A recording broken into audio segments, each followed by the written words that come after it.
olw'abassekabaka ba Buganda ng'eyitibwa Muwawa, olwakulemberera ddala okulamula ensi Muwawa, olwa Ssemakigiri Muwangamyoyo. Enkola y'okubala n'okugatta emyaka teyaliiwo kubanga okumanya okwo kwali tekunnajja. Nabwe kityo bano baabalanga mirembe, okugeza nti omulembe gwa Kabaka gundi okutuuka ku Kabaka eyasembayo mu lubwa olwo eyayitibwanga Mwoyo Muwunda Enjuba Ebireese. Mu lubwa olwaddako olwakulemberwa Kabaka Ttonda babibungeesa nti abamanyi okugatta bwe baabitunulamu nga kiraga nti ono yalamula Buganda awo mu myaka gy'ebina oluvannyuma lw'okuzaalibwa n'okufa kwa Yesu Masiya. Olubu lwa Kintu ddwo lwayanguya emirimu kubanga ne wano obugunjufu obw'okubala ebiro bwali butuuse era nga Kabaka Kato Kintu eyalukulemberamu binyumizibwa nti yafuga okumala emyaka 3 beddu. Kintu ye Kabaka eyateekateeka Obuganda n'ennono yaabwo nga bweri kati nga yasookera ku mulimu gw'okugatta ebika bye yasanga nga buli kimu kikola byakyo, era ekikolwa ekyo kye yakola eky'okubisiba Obuganda abamu bawanuuza nti erinnya Buganda we litandikira. Waliwo abalala abalowooza nti liva ku Kabaka Nnalusiri Ntege Walusimbi ow'Effumbe eyalamulako ku Buganda mu mbu z'abassekabaka ezaasooka eyayagala ennyo emirembe. Nabwe kityo Kintu olw'emirembe Kabaka Buganda Ntege gye yateekawo n'ayagala bbula ensi gy'atonzeewo mu linnya lye. Olukiiko lwa Buganda olwasookera ddala ye yalutuuza mu kifo ekiyitibwa Nnono mu ssaza ly'e Busujju. Olukiiko luno lwe lwafuula Kabaka okuba Ssaabataka n'assaawo obukulembeze obulala ng'obwami n'obwa Katikkiro. Ne gye buli eno teri amanyi ngeri Kintu gye yabuliramu bulamu bwa nsi eno kubanga byogerwa nti yabula bubuzi. Nabwe kityo n'okutuusa olwaleero Kintu tayitibwa Ssekabaka kubanga ebyamagenda ge tebiriiko kunnyonnyola. Ye Kabaka eyasinga okukuba ebibuga ebingi ng'Emanjiira mu Kyaggwe, Busujju, Malangala, Nnono, Magonga, Bulamu n'ewalala.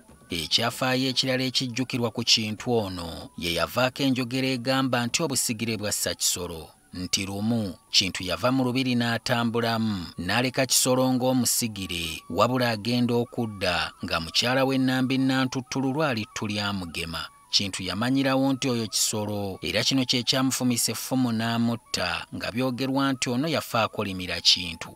Okuwanuuza kungi kuva ku kikolwa ekyo nti kye kyaviirako Kintu ono okubula obubuzi n'atamanyikako yadde amayitire. Chwannabakka ye Kabaka eyaddako era nga naye yawangalira ddala ku Nnamulondo emyaka wagindaba 3 beddu.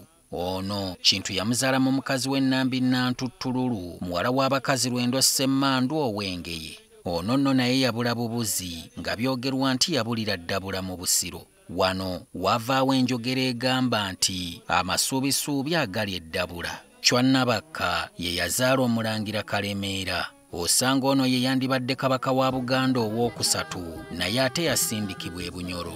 Bijja bitya? Tega okutunkubuulire.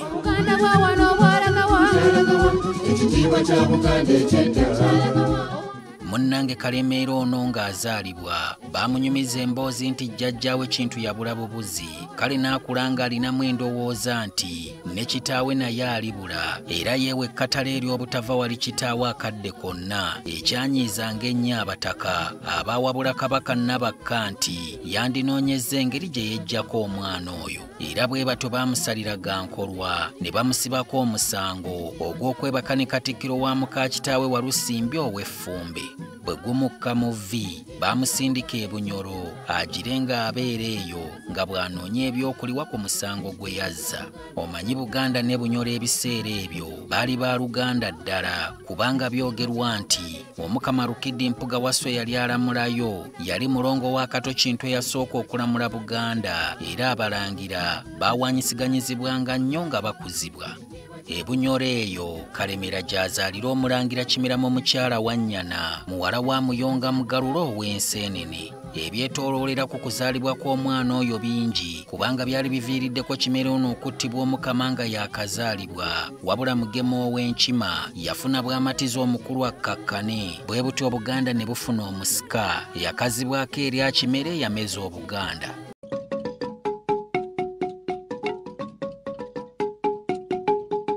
Kimera yatuusibwa mu Buganda oluvannyuma lw'emyaka 20 nga Namulondo teriika alamula oluvannyuma lwa jjajjaawe Chwannabakko okukisa omukono.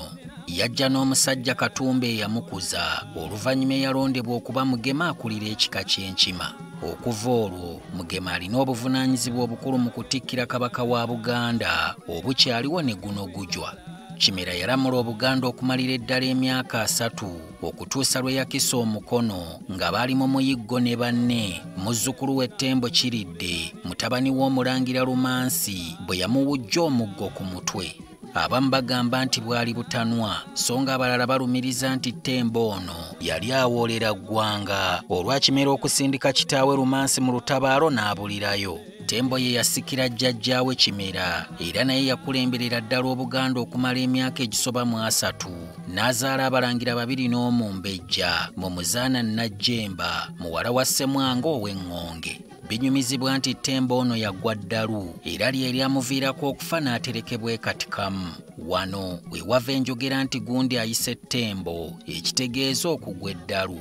Waliwo abawanuuza nti ekyokutta jjajjaawe Kimera kye kyamululumirako okutuuka okufa bw'ati. Ttembo ono ajjukirwa nnyo mu byafaayo bya Buganda kubanga ye Kabaka eyatandikawo bulungi bwansi omwali okugogolanga enzizi, okukola enguudo n'ebintu ebirala bingi. Mutabani we Ssewannaku Kiggala Mukaabya Kasungubu ye yamuddira mu bigere, kyokka ono yawakanyizibwa nnyo muganda we Omulangira Lutimba era n'agezaako n'okumutabaala. Kyokka Lutimba bamumegguza n'awaŋŋangukira ewa Ssozi gye yabulira n'aterekebwa e Butugu. Kiggala ono alina ekyafaayo eky'amaanyi nti ng'oggyeko Kabaka Daniel Mwanga Basammulekera owookubiri ye Ssekabaka omulala amanyiddwa okutuula ku Namulondo emirundi 2. Mu kusooka yeewulira ng'akaddiye n'asaba mutabani we Kiyimba amutuulire ku Namulondo alamule, kyokka nga yakatambuzaako emyaka 2 gokka labayo ekisubi obusubi bwe kimusala ku liiso bw'atyo n'akisa omukono.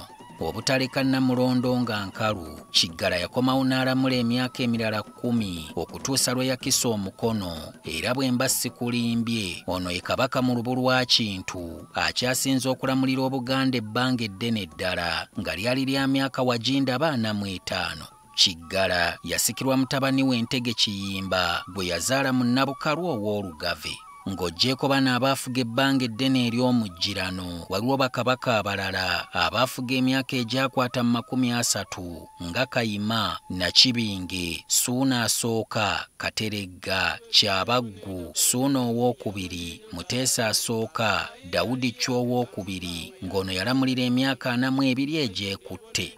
Awo obuwangazi bw'Abakabaka ku Namulondo we bwali bukyekwatidde okutuusa Jjojjuuzi Muwenda Mutebi II lwe yalinnya ku Namulondo gy'abukaddeko kati emyaka 32.